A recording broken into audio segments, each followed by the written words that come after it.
I know a lot of people have been asking, Twitter, Discord, everything like, hey, when's your review of the HL15 coming out? It's right there. That looks just like my AV15, but that's the HL15. It's in white, and this is totally stock. So stock, exactly the way that 45 Drives ships it. So it's their stock fully loaded. I was gonna rip it out and do a whole bunch of stuff, but I was like, you know what? Like, I may as well have, the out of box experience that other people will get. What you do after it, afterwards is definitely up to you. But that is a stock HL15 with, stock motherboard, stock backplane, stock fan, stock everything, stock CPU. I did add some more RAM to it, only temporarily, and I did some testing and made sure the RAM was okay. I'm going to take it back out, but that's coming very soon, very soon. There's a couple more things I need to plow through that I need to test out and either figure out or I just want to make sure my findings are correct. How about that? So anyways, should be out soon. It's back there. I'm just going to say it's pretty awesome. It's pretty awesome. And whether or not you guys find it awesome is really going to be up to you. But I will have my honest opinion. I'm going to say this week, could be sooner, could be later, but it will be out. That's my next thing out. It's coming soon. And I hope you guys like it. Like, even if you're not into what they're doing and what they're selling, still it's a pretty good server to look at. Anyways, all that aside, it will be soon, because I know lots of people are asking me. I keep getting messages, and keep them coming for sure. Yeah, soonish for sure. Soon TM. Yeah, it's exactly that, soon. Someone, I think Bill asked me, hey, when's it coming out? What's the ETA? And I gave him the agile approach to everything, which especially we do in software. When someone asked, when will it be ready or when's it coming out, you tell them when it's ready. So this will be out when it's ready, and it will be soon. I can't just give you the exact date yet, but got a date in mind, but I want to make sure that it's right. It's like, I should have said next week sometime late in the week, the whole overpromise. No, not overpromise, underpromise, overdeliver.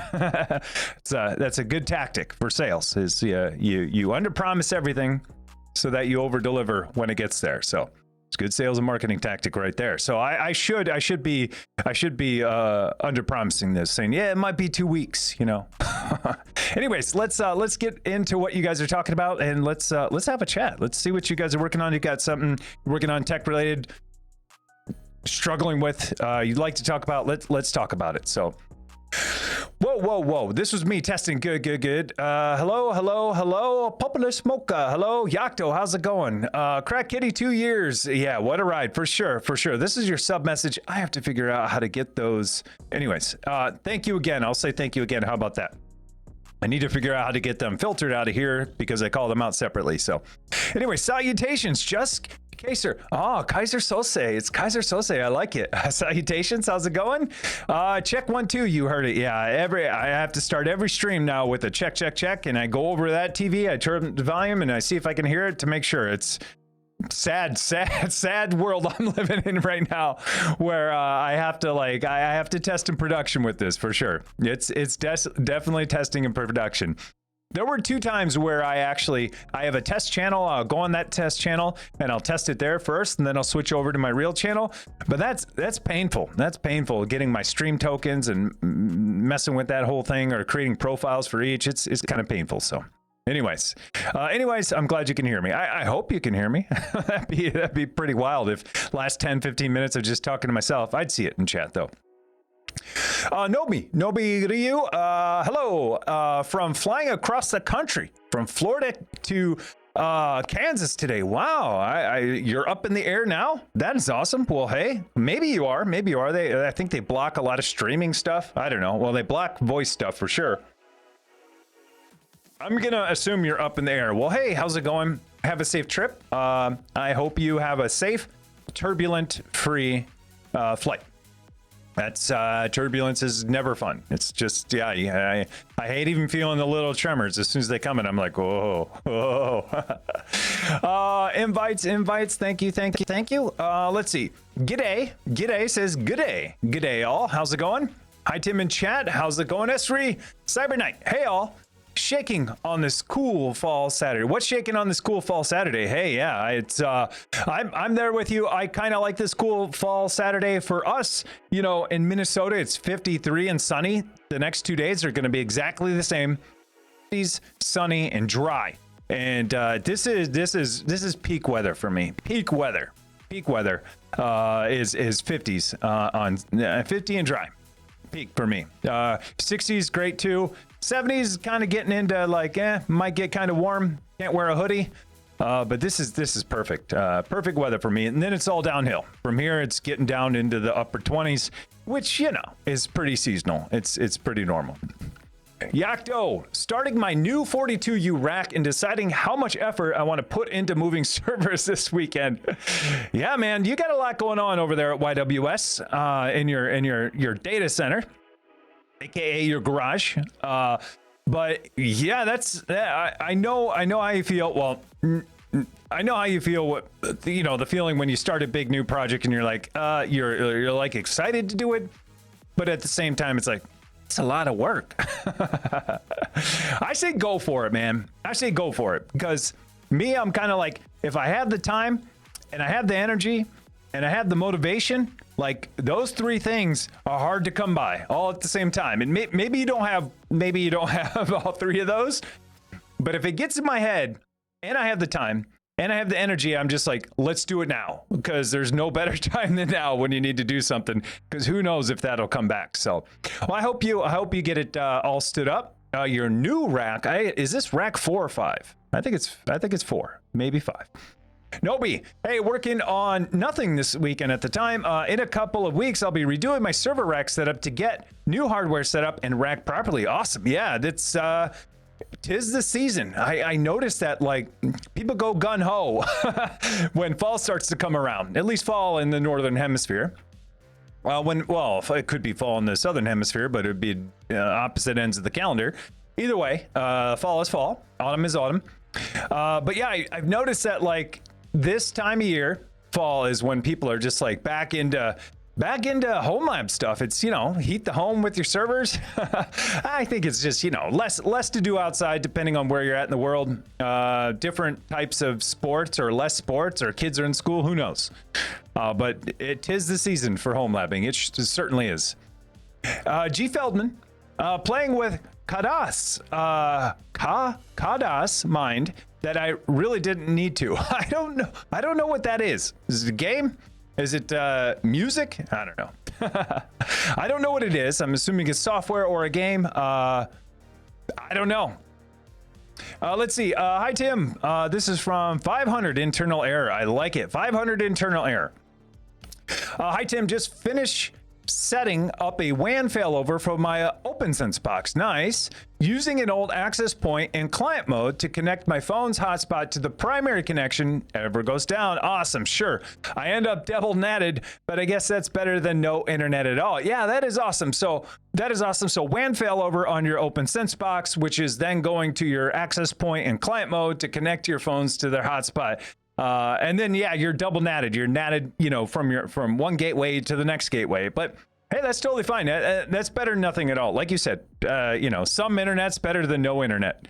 I wonder if you can get around the double natting though. I'm trying to think of this. Like, oh, because it's WAN. I see. Yeah.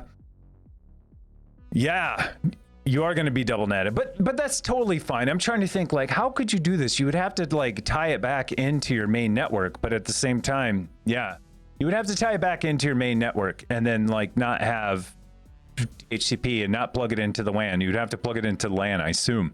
But that might get weird too. I don't know, but hey, that is awesome. I don't have any failover. My failover is turn my phone on and turn it in, you know, set it up for tethering. And that's my failover, which is no failover. It's all manual, and I'd have to set up, you know, I wouldn't even set up the wireless network the same as mine, because I'd probably use 10 gigs of internet in like 2 seconds with all the clients joining. I think my battery would probably die. That actually sounds pretty fun. Shut all my access points down and turn on the access point on my phone with the same SSID and see how long it takes for my battery to die. But anyway, sounds awesome. Glad you got it figured out.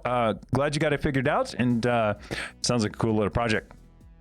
Cyber Knight, trying to get an integration bridge coded to connect and handle messages from MQTT, RabbitMQ, ActiveMQ, and Azure Service Bus. Yeah, there's a lot of buses going on right there. There's a lot of buses. So you're trying to get an integration bridge coded to connect. Yeah, it's like you're writing an interface or another client that connects to all of these buses, 3 buses, and then listens.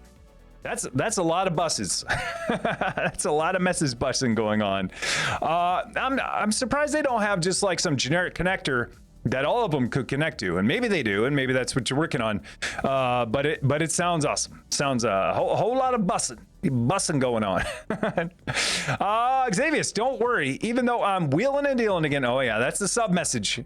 Johnny Depp. I get that so much. Yeah, I'm fine with it. I'm fine with it. I'm okay. It could be worse. Techno Tim, this is from Ezreal. Ezreal123, working on the documentation for my apprenticeship exam project. I set up HA OPNSense setup with failover with a few firewall rules. Hey, speaking of OPNSense and firewall rules and failover, this sounds exactly like what we were talking about earlier. That sounds awesome for sure. A lot of OPNSense stuff. I'm assuming it's because of the license changes with pfSense, and a lot of people got bit by the bug, and now they're like, hey, no time is better than now to do some switching and some moving and some shaking and some shuffling. But it sounds awesome. Yeah, documentation for your apprenticeship exam project. That sounds awesome. So I hope you get it. I hope it's well received. And yeah, good luck. It sounds awesome. Oh, snap.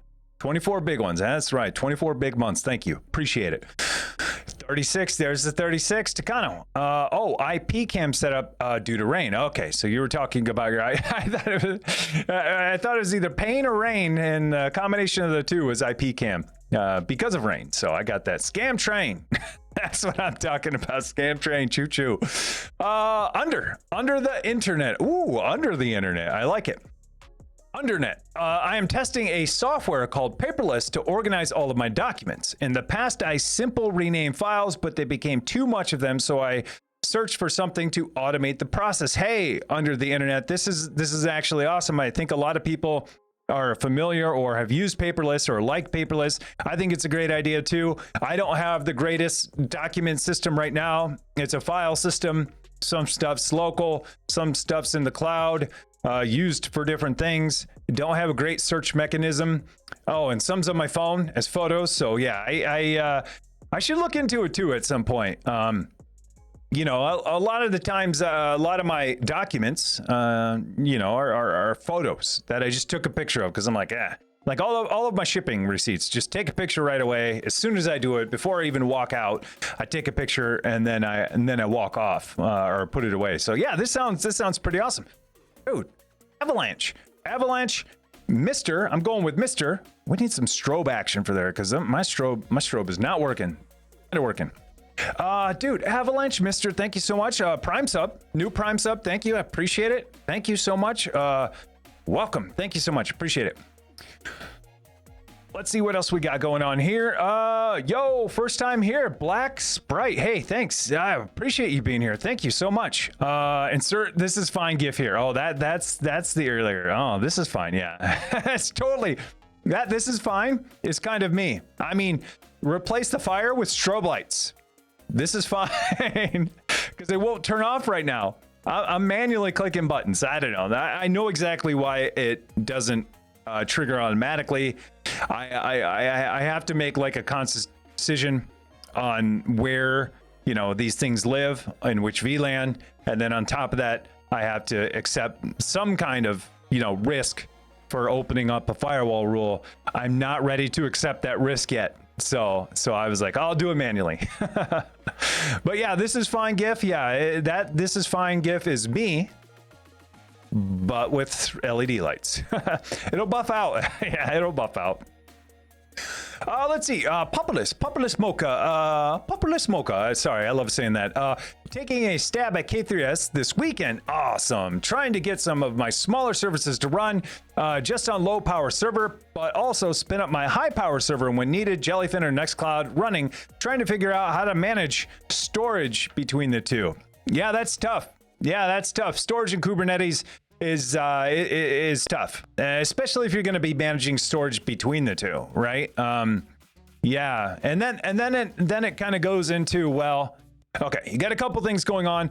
First of all, awesome, you're trying out K3S. I think it's a great move if you want to learn Kubernetes. It's super. It's challenging. There's a lot going on in there. I try to make it a little more approachable with my Ansible playbook that will spin up a high availability cluster for you almost, with ease. I should say that. It'll spin it up for you. What you do after that is where it kind of gets challenging. I agree. Start with smaller workloads. Start with, easy ones. I'm talking like a website. No database, don't jump in and do WordPress or something else, right away. Start with some easy ones. If you have stateless ones, even better. You don't know what I'm talking about, stateless, ones that don't have volumes attached to them. Most likely it's not going to be a lot of your workloads because a lot of Docker stuff has a lot of volumes. That's how they keep their state. But if you have ones that have database connections and stuff like that, even better. And then I will say, just do a couple at a time or whatever, try to figure it out. Storage is going to be tough. Storage, you're going to have to make some decisions. Dude, hey, 113 bits. Crack Kitty, thank you so much. Appreciate it. 113. I like how, yeah, there's 100 and then there's 13 shiny ones. Thanks. I appreciate it, man. Thank you. Storage in Kubernetes is its own animal, right? And so how you manage storage within the cluster might not match how you manage storage outside of the cluster because they're serving two different needs. In Kubernetes, it's serving, the state for your stuff inside the cluster. Outside the cluster could be, it's documents, it's storage, it's whatever for everything else. You can combine the two. There's ways to do it with NFS, with SMB, with iSCSI, and even with TrueNAS. But then that begs the question, like, where is that going to live? And so if you have low power cluster, high power compute, where's your storage live? Is it a standalone NAS? Maybe. And then that's how they connect to it. So anyways, there's lots of stuff to figure out. I'm sure I don't want to overwhelm you. But I would say, like, the way I treat it is, I try to keep my storage in cluster confined. I try to keep my whole Kubernetes cluster, the way that I build mine, I look at it like self-contained. It's self-everything. Everything it needs, besides internal DNS, is right there in cluster. Where if I wanted to pick that up and put it on another network, I could. Doesn't have external connections, with the exception of backups. I'm making all kinds of exceptions now. So, okay, so backups, some database connections, kind of, sort of. But for the most part, I can lift and shift it anywhere I want.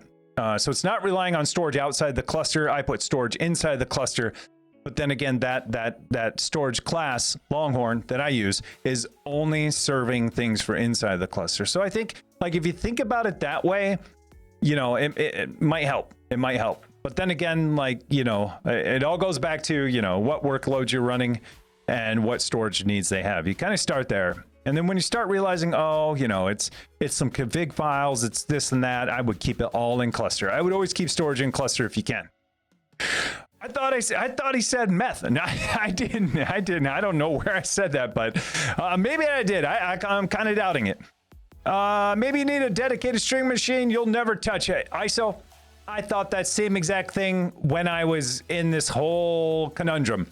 I was thinking, man, if my Windows machine was just dedicated streaming, I wouldn't have to touch any of this. But I'm kind of in a bind right now where my Windows machine is in pieces and I'm going to be rebuilding a new one. When that comes, if things don't improve, I'm definitely going to switch back. But I'm kind of liking I like the all-in-one type thing. But yeah, soon. I mean, it's a miracle that I even got all of this working on Mac OS. That's tough. That is tough because of compatibility stuff. So Xavier D. So Tim, in the 90s, it was blame Steam. In 2023, still blame Steam. Just saying. Yeah, blame Steam. I'll blame Steam. Found your problem. Your Mac is on meth. What? Okay, I have no idea what's going on. Oh yeah, iMac. I knew it was coming when I started bringing it up.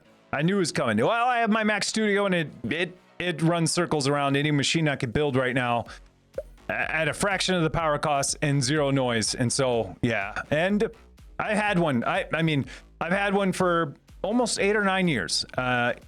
Maybe even more, because I had one when I almost said where I used to work. Had one when I worked at a certain large retailer that's in the Minneapolis area, that's, you know, in Fortune 50. And so I had one there, you know, and I've had one on the side for a long time, because that's how I do software development. It's so much easier. I mean, then WSL came along, but still, yeah. So anyways, yeah.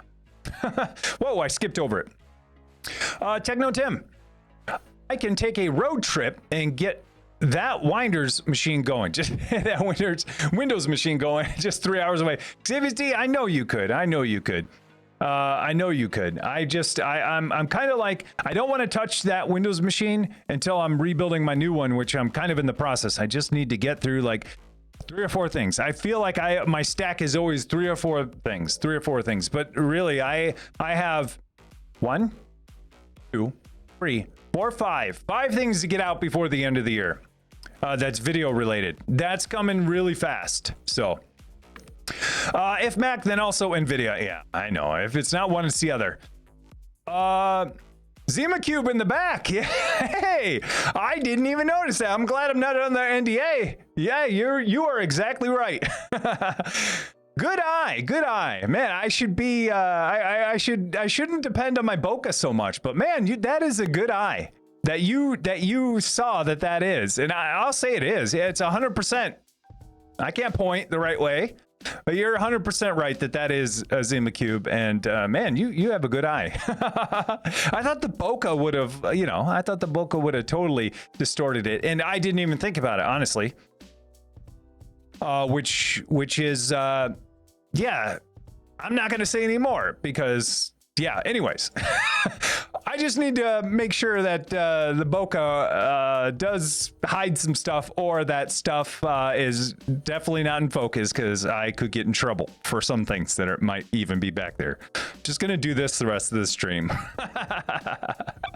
Gonna do this. If anyone asks, just got an itch on my back, or I got a crick in my neck or something like that. But yeah, I mean, you can't see it, and plus chat's kind of covering some stuff up. But yeah, good call. Yeah, privacy 101.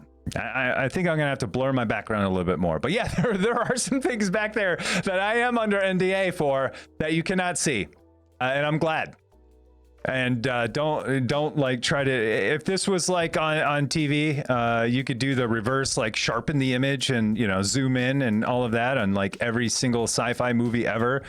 But until that day comes, I think I'm pretty safe. Let's see, C Diablo. C Diablo, how do you manage to make time to work on your side projects? Ooh, that's tough. That is tough. That is tough. That's tough to answer, because, you know, everyone's in a different situation. Way that I do it is I don't. Honestly, no. It's tough. It's tough. So YouTube as a whole and all of this used to be my side project, right? So Twitch, YouTube, everything you see used to be my side project. It's still kind of like my half project, or maybe 3/4 project now, because I still kind of work. If you call this work, and you call all the stuff I do work, it's tough. Yeah, no enhancing back there, Trevor. No enhance, no AI upscale enhance, all that stuff. No, but I should just blur out the image real quick and just move it just in case. No, we're good. We're so good. Anyways, now you guys are all curious what I'm under NDA under, and trying to figure out what else is back there. You know what? Just so I don't get in trouble, give me 2 seconds. Give me 2 seconds.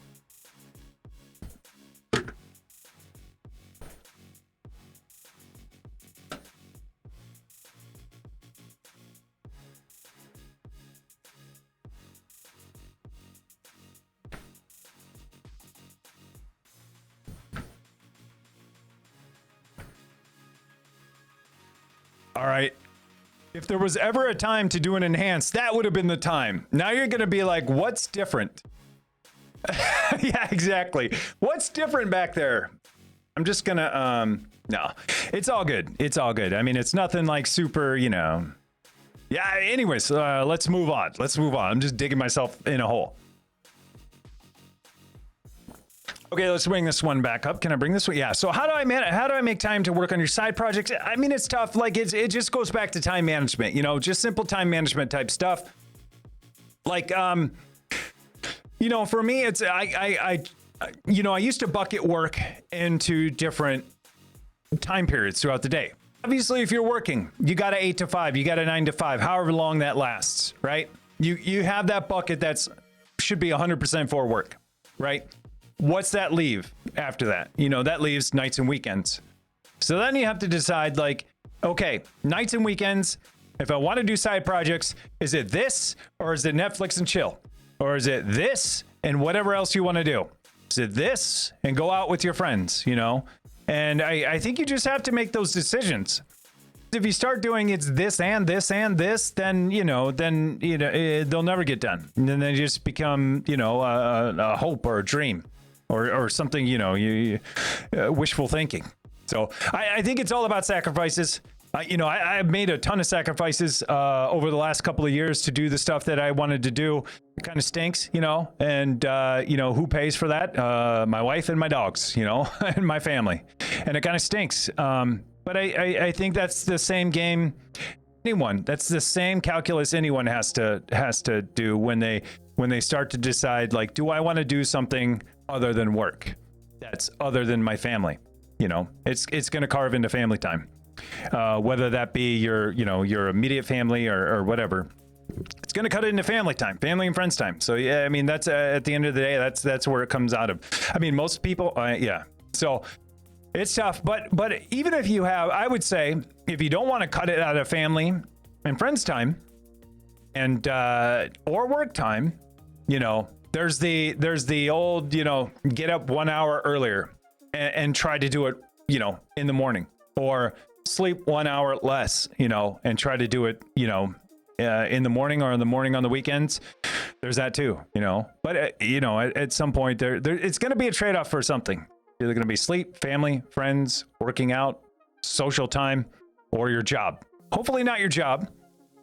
Hopefully not so much on the family and friends. Hopefully not too much on the sleep. But if you could borrow, you know, 30 minutes from each of those, there's an hour. And then so what you have to do then is say, for this hour, I am doing this thing and I'm not going to be distracted. That means no texting, no hopping on Discord, no playing a game, no YouTube videos, unless they're helping you or mine, you know, and you know, being really dedicated too. Sometimes it's not even about the block of time you have. It's the amount you can concentrate on the thing that you're doing.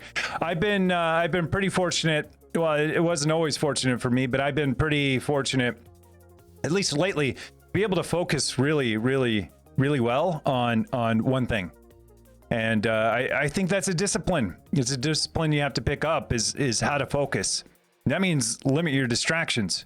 First thing to focusing is limiting all your distractions, you know, and set yourself up to not be distracted, you know, and then after that, it's really putting in the time and effort to keep those distractions away until you're done. So anyways, there's lots of ways to do this. But you know, there's ways you can set yourself up to do it. And then there's things you can do while you are doing it. And then you kind of had the time. But yeah, it's tough.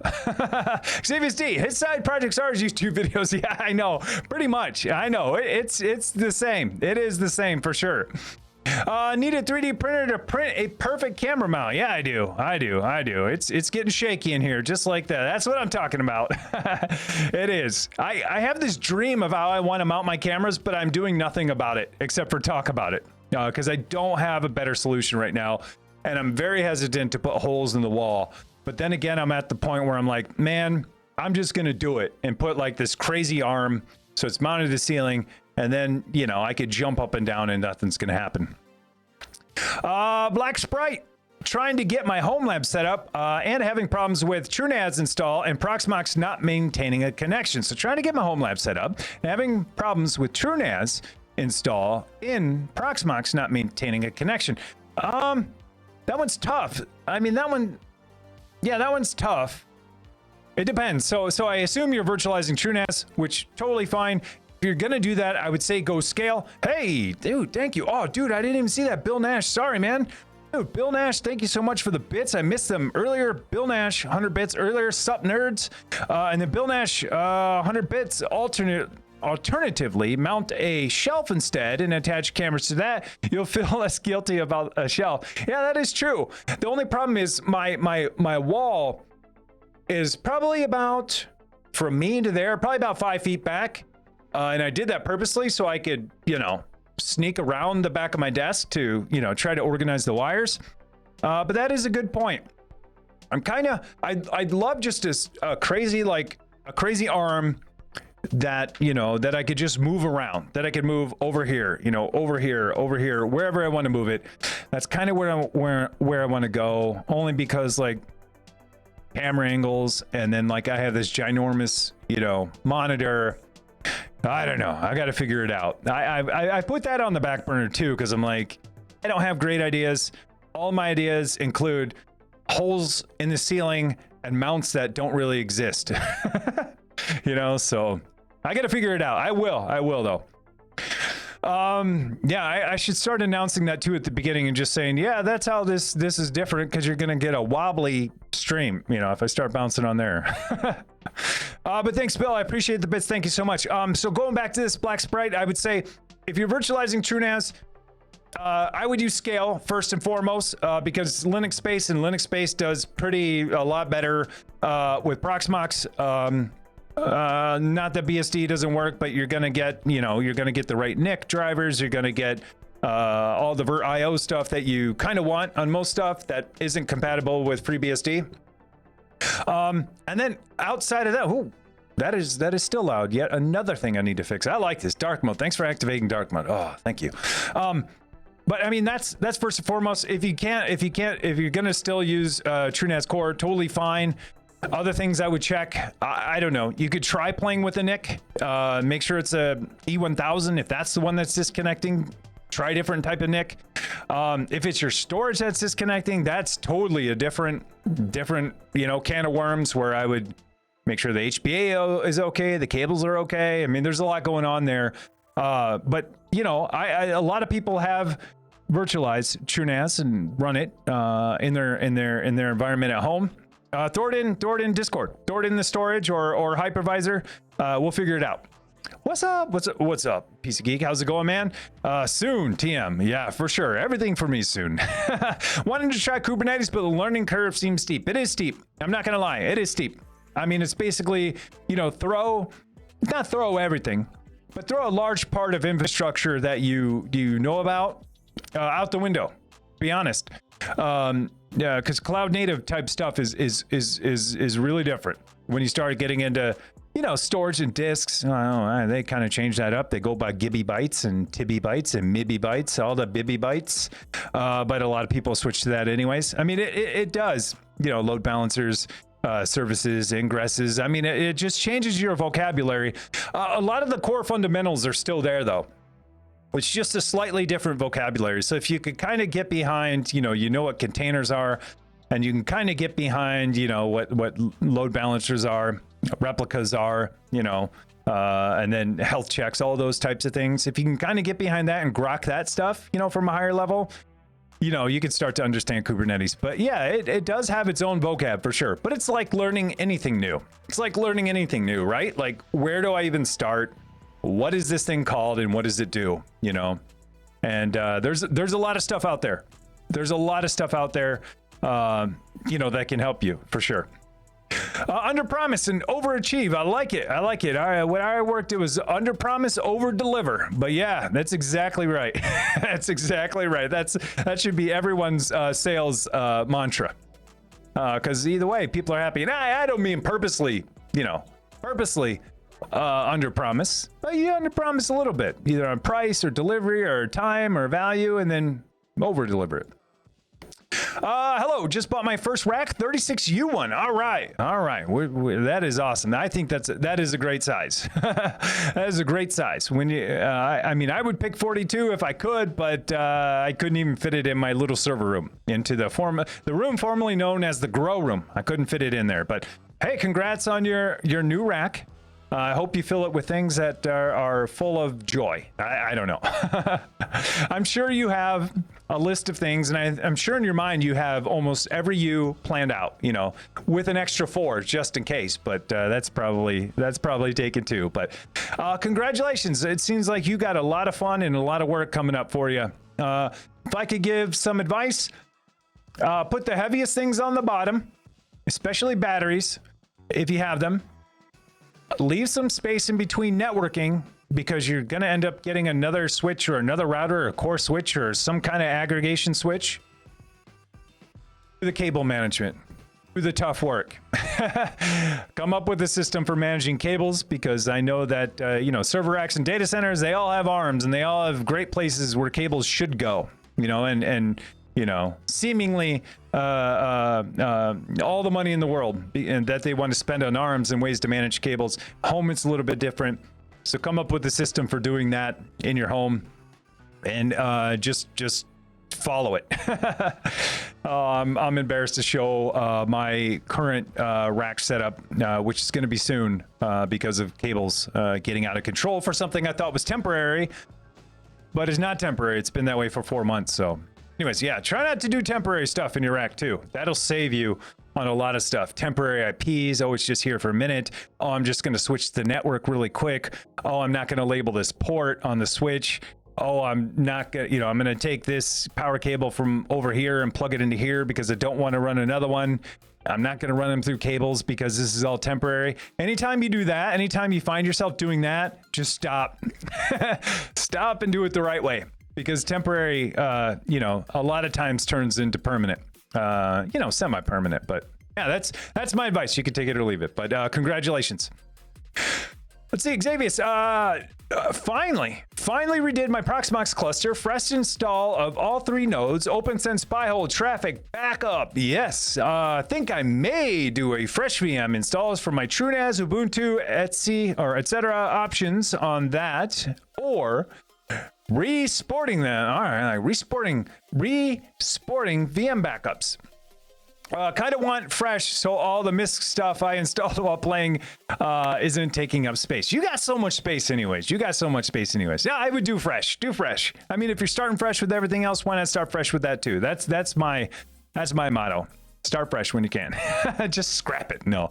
But it seems like you rebuilt a lot of your infrastructure, and which is awesome. So yeah, why not that too? Why you know, why have that fusion or that you know, that decision live out there? I'm really big on like making decisions and trying to stick with them, so I don't have to like make that decision later. And if I spend time making that decision now, like why not, you know, do it now versus the decision later? I don't know, the weird stuff I do. But you've already thought about it and you've already made it up in your head, made it up in your mind. So I'd say do it, because then you don't have to worry about it later. C Diablo, I bought a Lenovo ThinkCentre M910Q tiny desktop computer. All right, congratulations. Intel Core i7 6700T, up to 3.6 gigahertz, 32 gigabytes of RAM, 1 terabyte NVMe SSD for my home server. That sounds awesome. That sounds like a perfect little home server. I love it. So yeah, tiny desktop, small footprint, physical, and small virtual footprint, I guess, too, on power and heat. And you got everything you want. You got a Core i7, so you got 8 cores there. Yeah, 8 cores, or 8 logical, or is it 16 logical? I don't remember on that i7. 3.6 gigahertz. Hey, your single core speed is really fast. 32 gigs of RAM. That's enough to do most things, and 1 terabyte SSD. Yeah, that sounds awesome. Yeah, it sounds like you got a great little machine there that can do a lot. You'd be surprised at how much compute you're going to get out of something like that, especially, you know, with that many threads, with 32 gigs of RAM. And you'd be surprised, if you're going to use containers, how little things, you know, need, how little they can get by with as far as RAM and compute too. I mean, it's once you start getting into specialized stuff, MB, Jellyfin, Plex, or ML AI type stuff, where it's like really gonna, start taxing your hardware. So congratulations, that is awesome. That sounds like a nice little machine. I wish I could, I wish for fun I could just like get a whole bunch of tiny, micro machines and spin them up just to do some fun stuff, but but I can't. I have too many things already. Takano, so magically in the past week, the truck lost 5 quarts of oil and its coolant, and the wheel bearing went bad like a month ago ish, but just haven't had the money to fix it. Parts should arrive today. So yeah, that is awesome. That's scary that you're losing that much oil. I mean, I would look in your driveway to see if you have an oil leak. I mean, 5 quarts of oil. I mean, how many quarts of oil? How big is this truck? I mean, that's like your whole, that's the whole thing. And it's coolant, man, that's tough. You got to get that stuff in place for sure. Oil and coolant, because you don't want it to overheat. And then you're getting, that's double time, because your radiator doesn't have any coolant, can't keep the engine cool. So either your water pump or something might lock up or get too hot. And then your engine with no oil in it and not getting cooled, it could lock up too, or seize, or throw a rod. Who knows? I bet it's real loud right now too. I've been through all that stuff, man. I've been through all that stuff. I hope you get it fixed. I've been in that boat. Like that was half of my life. So it'll get better, man. You'll figure it out. I'm glad you're getting the parts.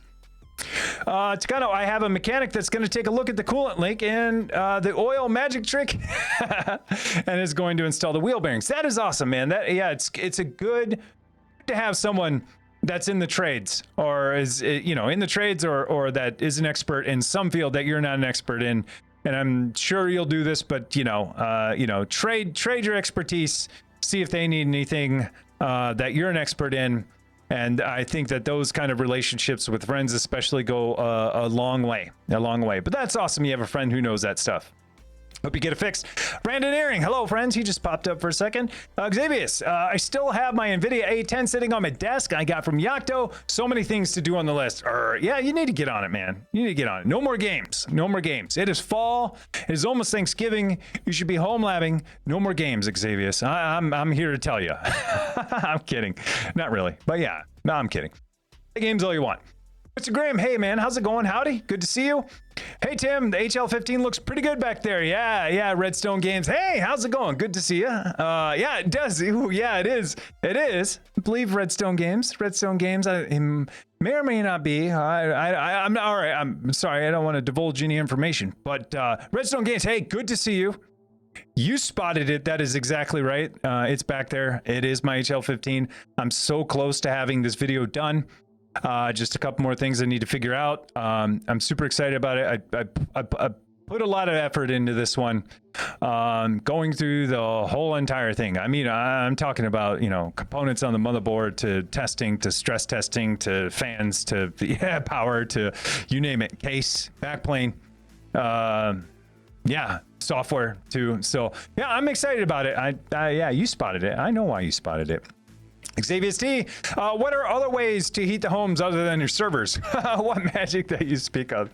That is true. Xavier T, that is true. He does heat his home with the servers. No, I know. I've heard so many people, that Bitcoin mine only in the fall. I mean, maybe not this fall, because Bitcoin, not doing so hot right now, literally. But years past, that's what people say. I'm just gonna mine Bitcoin and save on the heat bill. Basically trade it with electricity.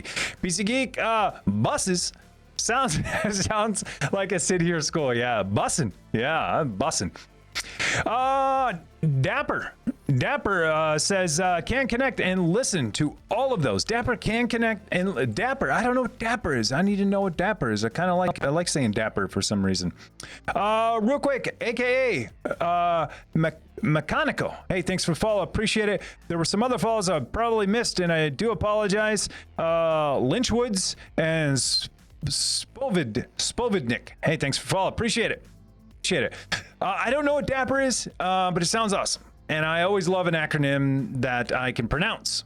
Archimedes A3000. Sounds like Ice Cold Andre 3000. Speaking of, just had a new album come out. Ice Cold Andre 3000. Haven't heard it yet, but I'm a huge Outkast fan, especially Ice Cold Andre and Big Boy. Anyways, Archimedes A3000. Hi Tim, just built a Parallels remote access using Proxmox and 10 VMs.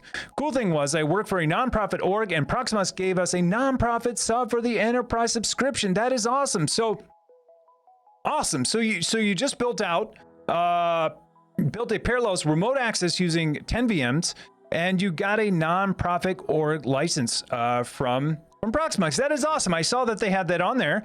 That is great. That is pretty awesome. So Proxmox, obviously open source, hypervisor. You can use it for free. They have a subscription you can subscribe to get stable updates that you could pay for, as well as, you know, get support for. You can pay them for support. But they gave you that subscription license for their stable repo for free because you're a nonprofit. Hey, that is awesome. That is like win-win all around.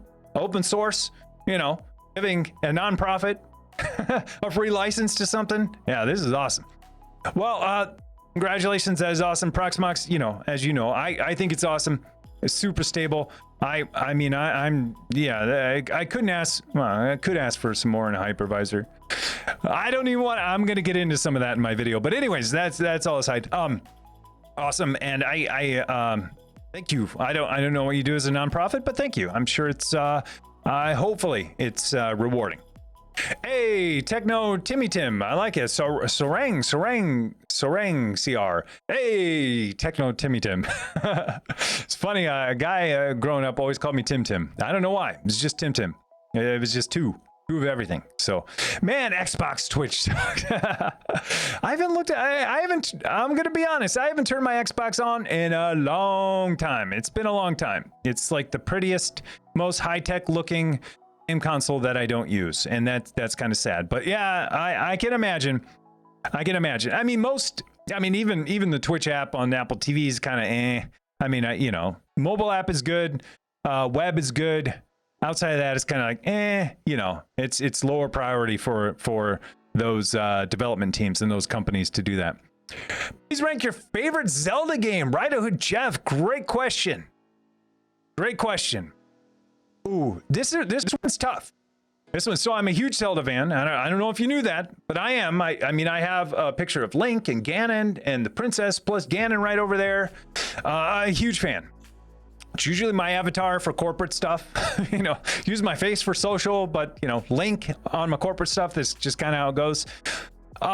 This one's tough because you know, it might not be a popular decision or a popular rank list. So I know Ocarina of Time, right? Everyone's going to say Ocarina of Time is my favorite. And that, you know, at the time when it came out, it was my favorite too. I mean, it was awesome. You know, the Z triggering, the 3D, I mean, you name it. It was all awesome. But, you know, I don't know. It's tough. It's tough because I'm a huge fan of Wind Waker. Like, I loved Wind Waker so much because it reminded me so much of like when I played Ocarina of Time for the first time. You know, a lot of the controls were the same, but the animation, the music, the adventure was pretty awesome. I mean, there's about 20 hours in there when you're sailing through the water that are pretty boring. You know, I'm going and finding treasure chests and stuff like that, trying to unlock everything, you know, and so that one's tough. You know, I don't know. Like, if I think of like how I felt when I played them for the first time, I mean, it was probably Ocarina. It was probably my number one, you know. And then, you know, I would say that Wind Waker, I kind of felt that way too. You know, when I played, I was like, this is so great. I was so excited to get it, you know, and I had a GameCube and I was like, I can't wait, you know. But then Breath of the Wild too is just like, I feel like, man, it's hard to compete with that. You know, I have some criticisms of Breath of the Wild, same criticisms I have for Wind Waker. Wind Waker, you go sailing forever, you know, you sail forever and you go collect all these things. You know, I feel like Breath of the Wild, there's this, you know, 120 hours where you're, I don't want to say not doing anything, but you're collecting a lot of stuff because you need to collect them. But I don't know. For me, in my mind, I have a special place in my heart for Wind Waker. I know that not a lot of people like it, but I would have to say, it's a Wind Waker, and it's Ocarina of Time, and then it's Breath of the Wild, and that's probably a pretty unpopular decision. But based on my where I was in my life, how much time I had to play, how forward I was looking to it, how much I was looking forward to playing those games, it was kind of there. So I'm going to say that. I'm going to go with that. Wind Waker, Ocarina of Time, then Breath of the Wild. And I know that might be surprising for a lot of folks. So anyways, Jeff Bezos is slightly poorer for yeah, I know. Tell me about it. Not much going on here at Randoneering Lab. Burnout, period. I hear you, man. I hear you. It's easy to get burnout on stuff. I would say just mix it up. I mean, you like to run, you like to ride your bike, you like weather, you like, I don't know what else you like, but that's a pretty good list from someone random on the internet, not knowing you all that much.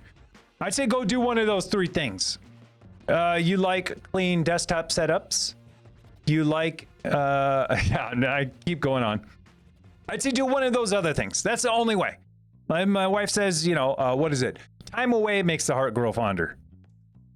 So do something else. Because then when you're doing something else, you start thinking about, oh, maybe I should go back and do this thing in my home lab or whatever. And then maybe you'll think, yeah, the time is ripe to do it now. So anyways, I hear you, man. It's easy to get burned out. It's easy. It is. I think it's easy to get burned out on tech stuff too. A lot of people are, ask because I talk about tech burnout, every now and then, and people are like, is it different from regular burnout? And I think it is. I think it is in the sense that, with technology burned out, like everything we do is based on technology. If you were burned out on work and your work had nothing to do with technology, you could go and do technology type stuff for a little bit and you'd be like, oh, this is awesome. It's hard to get away from technology, but I'm saying if you're not staring at a screen all day for work, and you're doing something different, it might be, a change of pace to go and stare at a screen as your hobby. But if your work, is doing technical stuff, where you're staring at a screen all day, it's sometimes it's kind of hard to do that as a hobby too. So anyways, I'd say, hey, take a break. That's the best I have. Just take a break, do something else. Let's see. Baron von Pfaffeten. That is a lot going on there. I want to get this right. Baron von Pfafftofen. All right, got it. I can imagine. I tried Twitch on my Kodi Libilec install once. I thought about trying it again because it can't be as bad as the first try.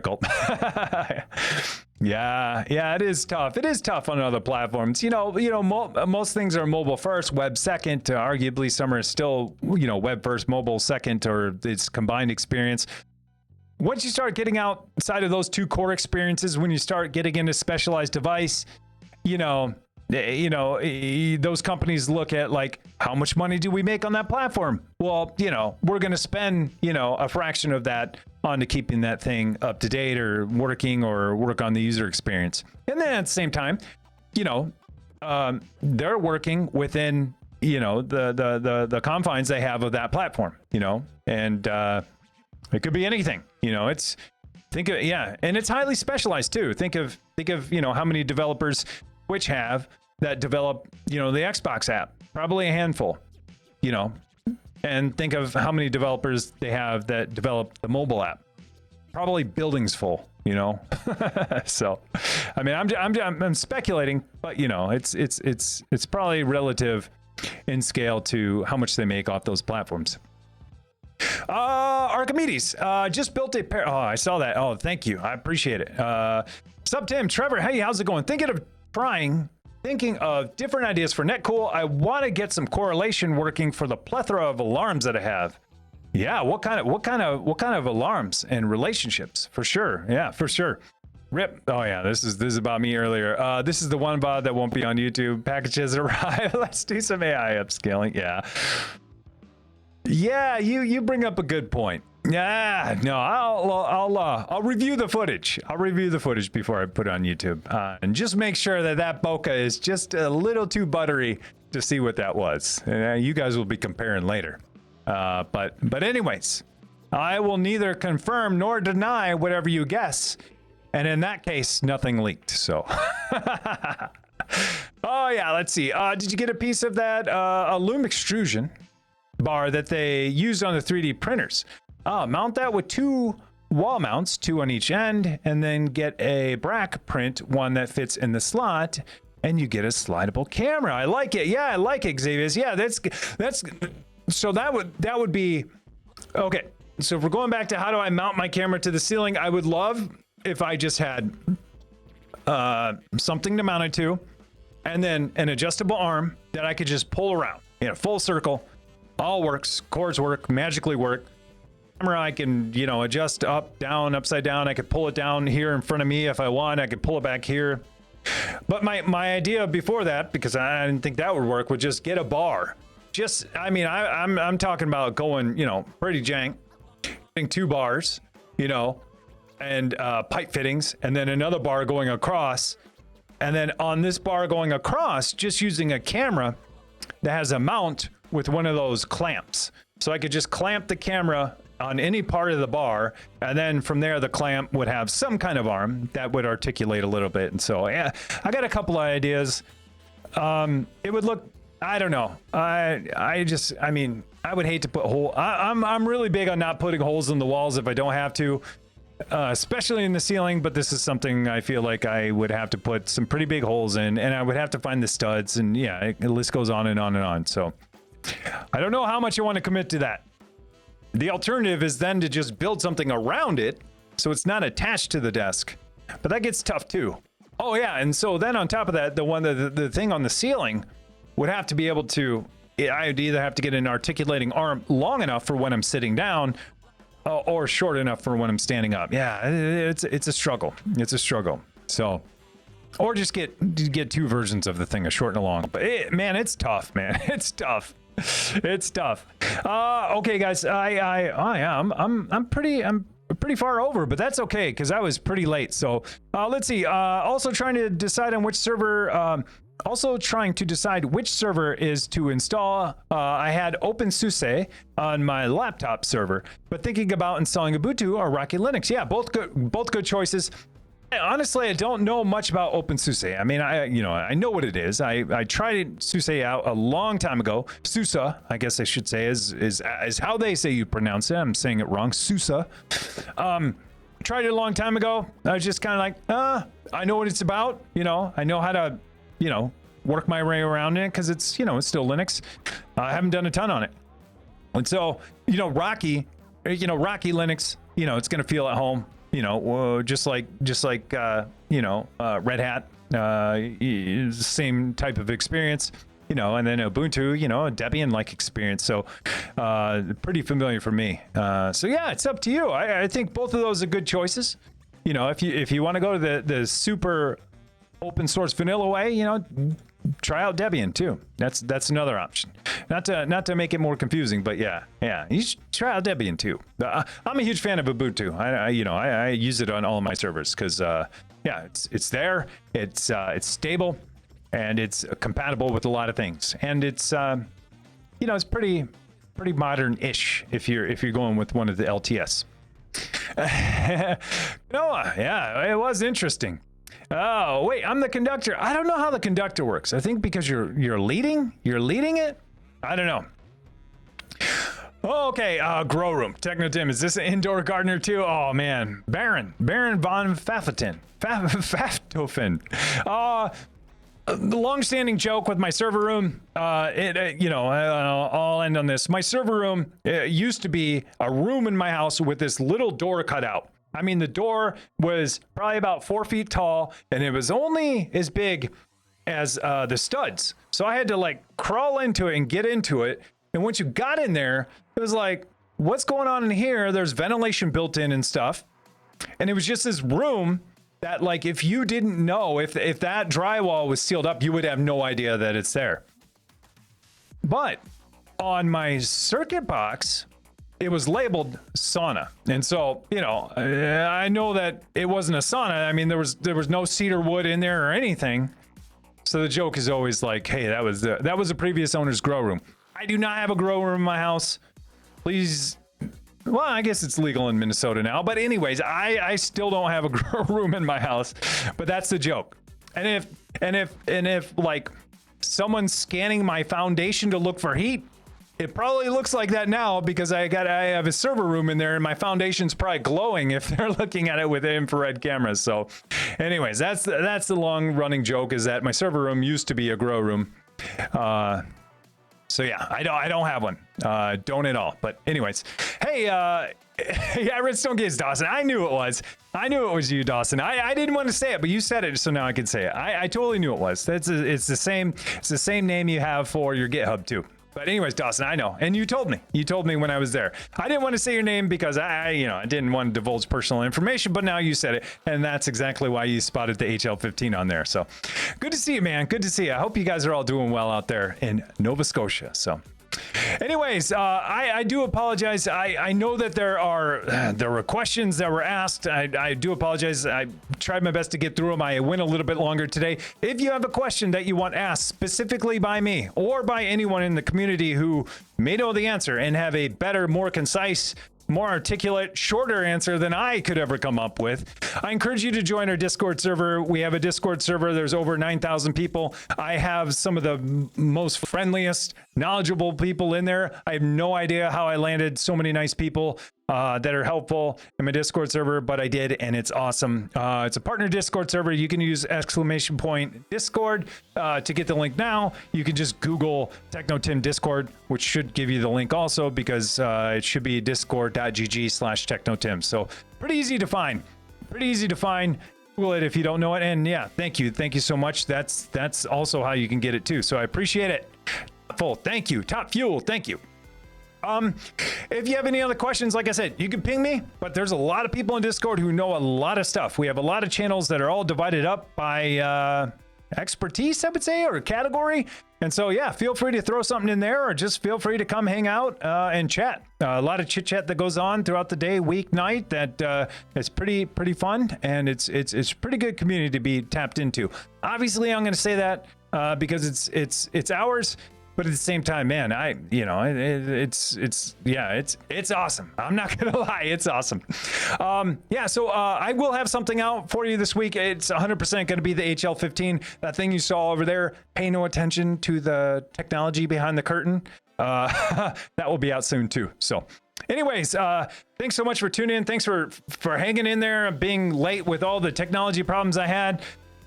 Apple is the bane of my existence right now when it comes to hardware stuff.